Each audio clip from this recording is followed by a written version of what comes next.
informer sur la femme, c'est notre devoir. Mesdames et messieurs, bienvenue. C'est votre journal de femmes. Tout de suite, les sommaires.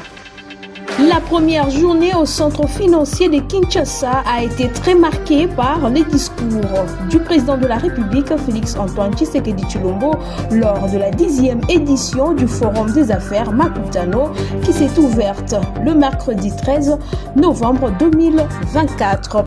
Vous allez suivre également dans ces journaux la coordonnatrice de l'ONG CLEF, Bernadette Moukadi, est favorable à la révision de la Constitution qui devrait s'adapter aux réalités de la population congolaise. C'est tout pour les titres. Les développements, c'est tout de suite. La première dame, Denise Nyakeru Tshisekedi, a présenté le résultat du partenariat qui existe entre sa fondation et celle de Merck dans les domaines de la santé, de l'éducation de filles, de l'autonomisation de femmes et du bien-être de la population au cours de la 11e conférence annuelle Afrique-Asie Luminari de la fondation Merck qui s'est tenue du 29 au 30 octobre 2024 à Dar es Salaam en Tanzanie. Suivez. Accompagnée de ses collègues première dame, du docteur Marash Kalej de Merck Foundation et du prof Frank Starbug, Denise Nyakeru a affirmé son engagement à améliorer l'accès aux soins de santé et à briser les stéréotypes liés à l'infertilité. Ce forum est une plateforme essentielle pour discuter de défis et de santé publique en Afrique et partager ses solutions innovantes.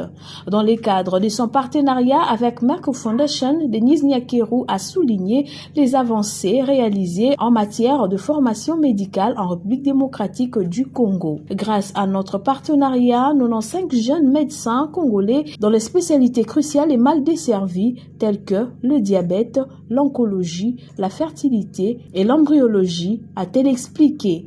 En outre, 70 autres médecins ont suivi une formation master en diabète. Denise Nyakeru a également mis en avant l'initiative Éduquer Linda qui a permis d'offrir 20 bourses aux filles dévalorisées pour leur accès à l'éducation et des carrières dans les domaines de la santé. Cet événement est non seulement une occasion de renforcer les collaborations entre pays africains, mais aussi un moment clé pour sensibiliser sur les questions de santé qui touchent 2 millions de personnes sur les continents. La première ministre Judith Suminwa a inauguré le samedi 9 novembre 2024 à Kinshasa la première édition de l'Agora de la femme congolaise, un espace de dialogue et de réflexion pour promouvoir le leadership féminin et réduire les violences basées sur le genre. Cet événement qui s'est inscrit en marge du 16e jour d'activité contre les violences du genre a rassemblé près de 500 femmes issues des divers secteurs de la vie nationale. Dans son allocution, le chef du gouvernement a souligné l'importance de passer des discours théoriques à des actions concrètes. Elle a salué le courage et la résilience de femmes congolaises, notamment celles travaillant dans des secteurs clés tels que l'éducation, la santé, l'agriculture et les finances. Elle a exprimé sa conviction que la femme qui a accès aux opportunités économiques, au contrôle des ressources et qui jouit pleinement de droits sociaux participe efficacement à l'essor de son ménage, de sa communauté, de son pays et de l'humanité tout entière. Cependant, elle n'a pas manqué de dénoncer les violences persistantes que subissent les femmes, en particulier dans l'est du pays, où des atrocités sont commises par les groupes armés. Elle a mis en exergue plusieurs mesures préconisées dans le programme d'action de son gouvernement pour promouvoir l'égalité de sexe et protéger les droits de femmes, notamment l'augmentation du quota de participation de femmes dans les institutions politico-administratives, la construction de centres de suivi des violences basés sur le genre et l'établissement d'antennes provinciales de l'Agence nationale de lutte contre les violences faites à la femme, la jeune fille et petite fille. La mise en œuvre du plan d'action de la stratégie nationale de lutte contre les violences basées sur les genres. L'extension de la gratuité des accouchements et de soins aux nouveau-nés dans toutes les provinces, la modernisation de marchés et espaces de vente pour assainir le ville. La première ministre a souligné que le dialogue citoyen est essentiel pour trouver des solutions aux défis auxquels les femmes sont confrontées. Cet événement, organisé avec les concours de l'ONU Femmes, est considéré comme une journée de réflexion stratégique sur la bonne gouvernance et l'émergence socio-économique du pays. Pour cette première édition, l'accent a été mis sur le leadership féminin en mettant en exergue le principe d'une gouvernance participative et inclusive tout en abordant les questions de violence basées sur les genres dans une perspective de réduction sensible et drastique. La coordonnatrice de l'ONG CLEF, Bernadette Moukadi, est favorable à la révision de la Constitution qui devrait s'adapter à nos réalités selon le vœu du chef de l'État. Elle est dans cet extrait choisi par Allégresse Moubikaï. La question est sur toutes les lèvres. La révision constitutionnelle paraît pour certains acteurs comme une question majeure. Bernadette Moukadi estime que la Constitution adaptée à nos réalités soulagerait la population aux problèmes auxquels elle fait face. Nous sommes de ceux-là qui soutiennent le changement de la Constitution. Ce n'est pas la révision, ni les réformes, ni la modification, mais le changement. Nous avons besoin d'une nouvelle Constitution adaptée aux réalités de notre pays, adaptée à la souffrance de notre population. La présidente de l'ONG Clé des femmes émergentes souhaite que la nouvelle constitution qui serait votée renforce les droits des femmes, surtout en ce qui concerne la lutte contre les violences faites à la femme. Vous savez, aujourd'hui, il y a des gens, vous savez, à l'est de notre pays, il y a des femmes qui sont violées, de jeunes filles, même pas à l'est, nous faisons le tour de la province, au Kasaï, chez moi là-bas, avec la guerre de Kamonansabo, il y a eu des femmes qui ont été violées à l'époque, et de jeunes filles. Nous voulons quand même que cette constitution-là puisse prévoir des sanctions pour ce genre-là. Parce que nous pouvons faire des bruits, nous pouvons parler, mais tant qu'il n'y a pas de sanctions, c'est nul le sans effet. Vous voyez un peu. Donc, nous sommes en train, en tout cas, madame, nous sommes en train de veiller sur ça pour renforcer un peu ça dans ce sens-là. Ces personnes-là doivent être sanctionnées. Pourquoi changer la Constitution? Madame Bernadette Moukadi explique.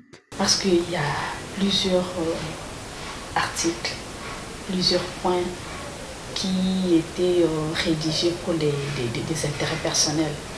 C'est la population qui vote les oui ou les non. Il ne doit pas être rédigé pour des fins de tierces, non. Et laissez-moi vous dire que tous ceux qui refusent le changement de la Constitution ont des agendas cachés.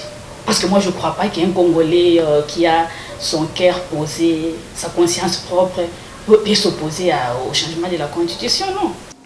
La 10e édition du Forum des affaires Makutano s'est ouverte le mercredi 13 novembre 2024 à Kinshasa. L'ambition de ce rendez-vous qui dure 3 jours, c'est de favoriser les rencontres et les échanges entre acteurs de la vie économique, politique, sociétale du pays pour accompagner son développement. La première journée au centre financier de Kinshasa a été très marquée par les discours du président de la République, Félix Antoine Tshisekedi. Suivez. L'ouverture de la 2e édition du Forum Makutano a vécu le mercredi 13 novembre 2024 au centre financier de Kinshasa. La présidente de cette structure, Nicole Soulou, n'a pas manqué ici l'occasion de féliciter le président de la République, Félix Antoine Tshisekedi Tshilombo, pour son engagement dans ces forums. Le président, notre président, son Excellence, Félix Antoine Tshisekedi Tshilombo, était assis juste là. Nous le voyons, nous allons l'écouter et nous savions qu'il avait fait le choix, lui, d'être le bâtisseur grâce auquel le Congo redeviendrait ce qui n'aurait jamais dû cesser d'être, le moteur de l'Afrique. Monsieur le Président, merci. Merci au nom de tous nos petits-enfants et arrière-petits-enfants. Prenant la parole à son tour, le premier des Congolais n'a pas manqué de louer les efforts consentis par ces forums. Ce forum a permis l'émergence de partenariats fructueux et a ouvert la voie à de milliers de petites et moyennes entreprises porteuses d'innovation et de dynamisme. Ces succès sont le témoignage d'une Afrique en mouvement, d'un Congo qui s'affirme et d'un avenir plein de promesses. C'est par ces mots qu'il a déclaré ouvert ses activités du Forum Makutano qui va s'étaler sur 3 jours. Sur ce, je déclare ouvert les travaux de Makutano 10 et vous souhaite un forum riche en succès et en opportunités. Que renouvelle mon engagement et celui de la République démocratique du Congo envers Makutano et son ambition pour une Afrique épanouie.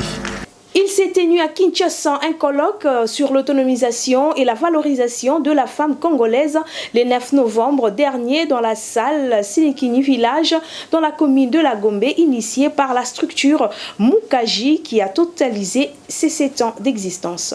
Reportage. La valorisation de la femme et son autonomisation ont été au centre du colloque Mukaji qui signifie femme.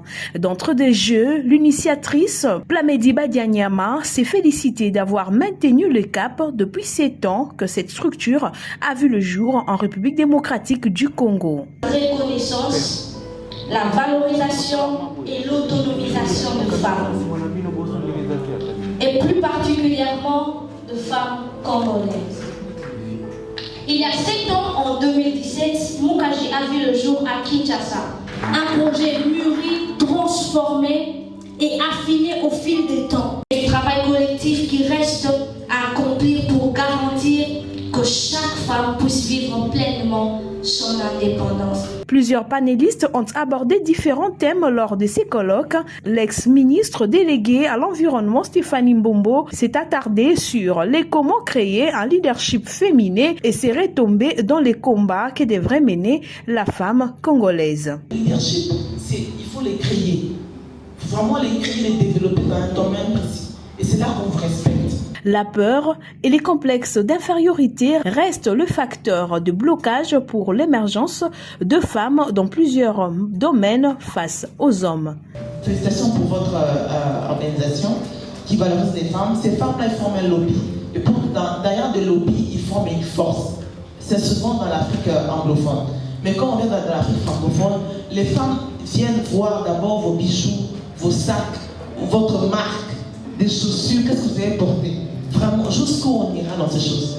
On doit vraiment arrêter de regarder la femme, nous-mêmes, en tant que femmes, de nous regarder comme des objets de coiffure, de maquillage, mais que de la samabé, la tête bien thé, tout ça. C'est pas ça qui rapporte le développement.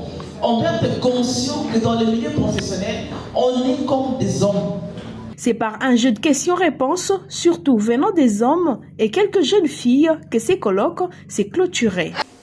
La Fondation Faveur Santé pour la femme, l'enfant et les milliers cancéreux du Dr Roland Kabangu a organisé une soirée des galas le vendredi 8 novembre, mois consacré à la lutte contre le cancer de la prostate pour lever des fonds afin de venir en aide aux malades. Images et commentaires. C'est en mémoire du fait sans père atteint par le cancer de la prostate que le docteur Roland Kabangu a créé cette fondation en 2020 dans le but de venir en aide aux personnes malades et favorisées à un dépistage précoce. Lorsque cette fondation a été créée en 2020, je venais de découvrir que mon père avait été atteint du cancer de la prostate. Je milite contre cette maladie, pas plus qu'on entend dire qu'en oncologie, il y a de l'argent, en oncologie, il y a tout ce qui court après. Cette soirée des galas illustre mieux l'objectif de cette fondation par la collecte de fonds à travers cette campagne de sensibilisation. Cette soirée à laquelle vous participez aujourd'hui n'est pas une soirée seulement que Fazufek organise, mais c'est Fazufek avec sa mémoire. Invité à cette cérémonie, le directeur national du Centre national de lutte contre les cancers, le professeur Bienvenu Leboinzé, a fait le point sur l'importance de cet événement qui consiste à encourager les dépistages adéquats du cancer de la prostate. Donc c'est un problème majeur de santé publique et nous en tant que bras technique du ministère de la Santé publique qui gère les moyens sociaux, nous ne pouvons que soutenir des initiatives comme celle-là. Et donc nous restons à vos côtés cette soirée. Le docteur Daniel Kassenga, coordonnateur général de cette fondation, est revenu sur plusieurs aspects, notamment la sensibilisation, la prise en charge de patients. Voilà pourquoi ce soir nous tendons encore la main pour nous accompagner, pour travailler avec nous, parce que le peuple congolais en a besoin.